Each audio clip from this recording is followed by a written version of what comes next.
राधे राधे, जय श्री कृष्णा।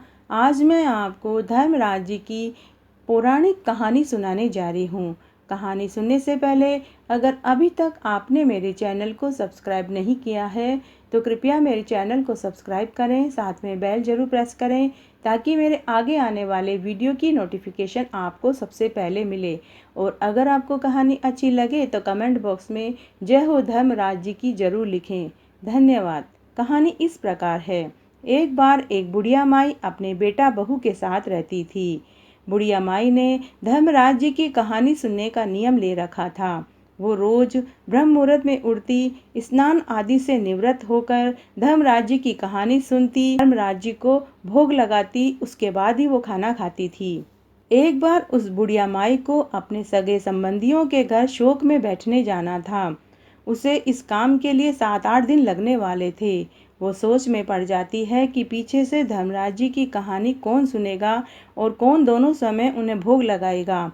तब बुढ़िया माई का बेटा बोला, माँ तुम आज उदास बैठी हो, क्या बात है? तब बुढ़िया माई बोली, बेटा मुझे 7-8 दिन के लिए सगों के घर शोक में बैठने जाना है। मेरे चिंता का विषय यह है कि मेरे पीछे से धर्मराज जी की कहानी कौन सुनेगा और कौन उन्हें दोनों समय भोग लगाएगा। तब बेटा बोला, माँ तुम चिंता मत करो, तुम्हारी बहू यह सब काम कर लेगी, तुम उन्हें अच्छे से समझा देना। तब सासू माँ अपनी बहू को पूरा काम समझाती है।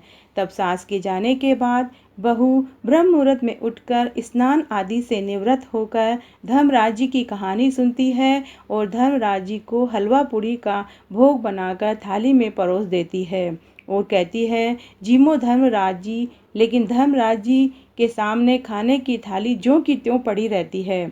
बहू जब तक दूसरा काम करती है तो बीच बीच में आकर देख कर जाती है कि धर्मराज जी ने खाना खाया है या नहीं। लेकिन बीच बीच में देखकर जाने के बाद भी उसे खाने की थाली जैसी की जैसी दिखाई देती है। उसका पति भी खाना खाकर जा चुका था। बहू सोच में पड़ जाती है कि अगर धर्मराज जी ने 8 दिनों तक खाना नहीं खाया तो वो दुबले पतले हो जाएंगे और सास भी नाराज हो जाएगी। शायद मेरी पूजा पाठ में ही कोई कमी रह गई होगी, इसलिए धर्मराज जी खाना नहीं खा रहे हैं। तब बहू धर्मराज जी से हाथ जोड़कर विनती करती है, हे धर्मराज जी, अगर आप खाना नहीं खाएंगे तो मैं भी खाना नहीं खाऊंगी। तब धर्मराज जी सोचते हैं कि अगर यह खाना नहीं खाएगी तो मेरे ऊपर जीव हत्या का पाप लगेगा।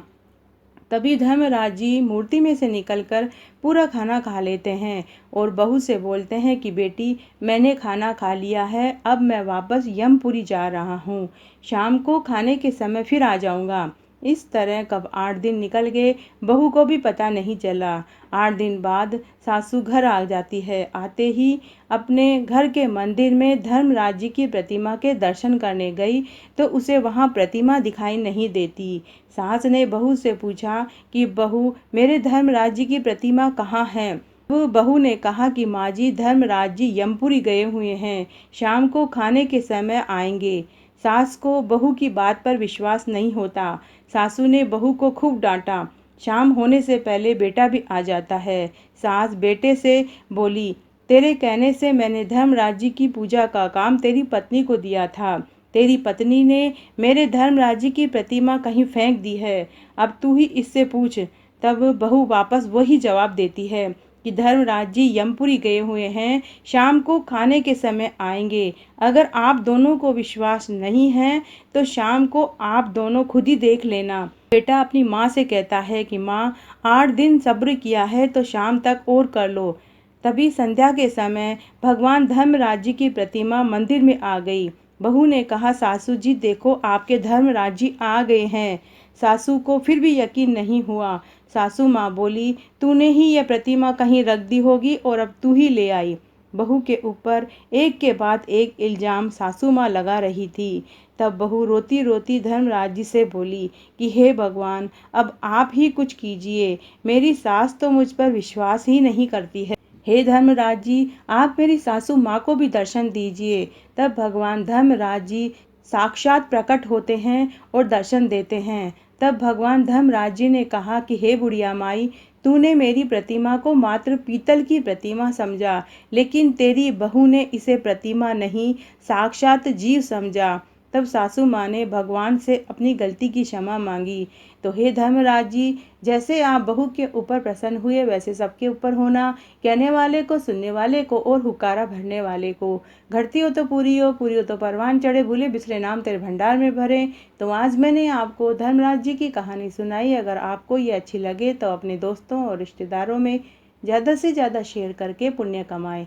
धन्यवाद।